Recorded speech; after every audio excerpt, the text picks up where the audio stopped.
في رجل يا حبايبي عمره تجاوز 100 عام، كان يعكف عكوفا دائما على القرآن ليل نهار، طول ما هو صاحي تجده منكب على القرآن ما شاء الله، وعمال يقرأ بنهم وبحب عجيب جدا سبحان الله.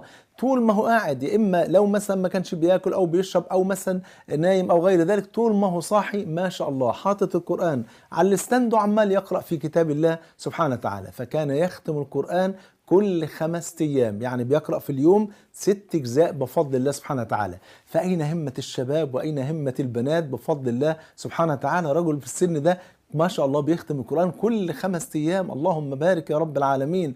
يعني فاحنا يعني من باب أولى بقى سن الشباب، بقى سن القوة وسن الفراغ وسن الوقت وسن الطموح وسن يعني البذل لهذا الدين بفضل الله سبحانه وتعالى. ولا احنا هنفضل كده عياذا بالله هاجرين لكتاب الله حتى يشكونا